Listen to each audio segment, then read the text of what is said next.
అందరికీ నమస్కారం. నా పేరు doctor Syed Najibullah, MS general surgery in Ayurveda, chief anorectal surgeon at the anus and rectum clinic, A complete ayurvedic surgical centre, Jubilee hills and Hafeezpet. మరి చాలా మంది పేషెంట్లు అడుగుతూ ఉంటారు, మరి పైల్స్ కి ఆయుర్వేదం ట్రీట్మెంట్ పద్ధతి ద్వారా ట్రీట్మెంట్ చేస్తే మళ్ళీ రాకుండా ఉంటుందా అనేది చాలా మంది రిపీటెడ్ గా అడుగుతూ ఉంటారు. మరి దీంట్లో రెండు విధాలుగా ఆన్సర్ ఉంది, ఎస్ అండ్ నో. ఎందుకంటే పైల్స్ అనేది ఒక లైఫ్ స్టైల్ డిసీజ్. అంటే మీ యొక్క డైట్, స్లీప్, ఫిజికల్ యాక్టివిటీ ఎప్పుడైతే ఇర్రెగ్యులర్ గా ఉంటుందో అప్పుడు పైల్స్ అనేది వ్యాధి వస్తూ ఉంటుంది. ఎప్పుడైతే ఆయుర్వేదం ద్వారా ట్రీట్మెంట్ జరుగుతుందో ముఖ్యంగా ఏం జరుగుతుందంటే రూట్ కాజ్ పైన ట్రీట్మెంట్ అనేది చేయడం జరుగుతుంది. రూట్ కాజ్ ఏంది? మన పైల్స్ రావడానికి మన డైజెస్టివ్ ఫైర్ అనేది, అగ్ని అనేది నశించడము. అగ్ని నశించితే మనకేం జరుగుతుంది? మనం తిన్న ఫుడ్ ప్రాపర్ గా డైజెషన్ కాదు కాబట్టి స్టూల్ అనేది ప్రాపర్ గా ఫామ్ కాదు, కాబట్టి మలబద్ధకం, కాన్స్టిపేషన్ వస్తూ ఉంటుంది. అప్పుడు వచ్చినప్పుడు ఏం జరుగుతుంది? మనం స్ట్రెయిన్ చేయడం వల్ల లోపల ఉన్న రక్తనాళాల పైన ప్రెషర్ పడి ఆ పైల్స్ అనేది బయటికి వస్తూ ఉంటాయి. దీనివల్ల పైల్స్ అనేది వచ్చే అవకాశాలు ఉన్నాయి. కాబట్టి ఈ డైజెస్టివ్ ఫైర్ ని పెంచడానికి మనకు ప్రాపర్ మెడికేషన్ ఇవ్వడము, తర్వాత మీ లైఫ్ స్టైల్ ని చేంజ్ చేయడము, మీ డైట్ ని చేంజ్ చేయడం అనేది ఇనీషియల్ గా ఆయుర్వేదంలో చెప్పబడుతుంది.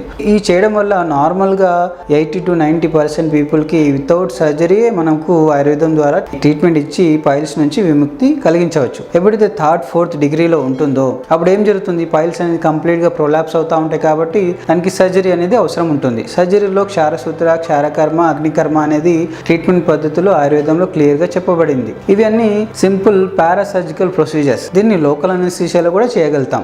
తర్వాత దీనిలో మనకు ఎక్కువగా కట్ చేయడం కానీ, ఎక్కువగా బ్లీడింగ్ అనేది ఉండడం కానీ అలాంటి ఉండే అవకాశాలు లేవు. సింపుల్ గా మాస్ ని క్షారసూత్రతో టై చేయడం కానీ, తర్వాత ఆ పైల్ మాస్ పైన అయితే క్షారంని అప్లై చేయడం వల్ల అవి స్లఫ్ అవుట్ అయిపోతాయి, అంటే పడిపోయే అవకాశాలు ఉంటాయి. దాంతో పాటు సర్జరీతో పాటు నార్మల్ గా వేరే మెడిసిన్లో ఏం జరుగుతుంది? సర్జరీ చేయడం అయిపోయింది, కానీ ఆయుర్వేదంలో ఏం జరుగుతుంది? సర్జరీ తర్వాత ఫాలోఅప్ లో వాని డైట్, తర్వాత life style, sleep pattern, physical activity అన్నింటినీ అడ్వైస్ చేయడం జరుగుతుంది. దానివల్ల ఏం జరుగుతుందంటే వన్స్ ట్రీట్మెంట్ అయింది అనుకోండి, వాడి డైజెస్టివ్ ఫైర్ అనేది ప్రాపర్ గా అయిపోయి ప్రాపర్ గా స్టూల్ అనేది ఫార్మేషన్ జరుగుతూ ఉంటుంది. కాబట్టి ఊండ్ పైన ఎక్కువగా ప్రెషర్ పడకుండా ఊండ్ అనేది క్విక్ గా రికవర్ కావడము, ఇలా రికరెన్స్ ఉండకుండా ఉండే అవకాశాలు ఉన్నాయి. ఇది ఆయుర్వేదం ట్రీట్మెంట్ పద్ధతుల వల్ల లాభాలు. ఇంకో విషయం చాలా మంది గుర్తుంచుకోవాల్సిన అవసరం ఏముందంటే, ఆయుర్వేదం ద్వారా ట్రీట్మెంట్ తీసుకున్నా కొన్నిసార్లు మీకు పైల్స్ అనేది మళ్ళీ వచ్చే అవకాశాలు ఉన్నాయి. ఎందుకు?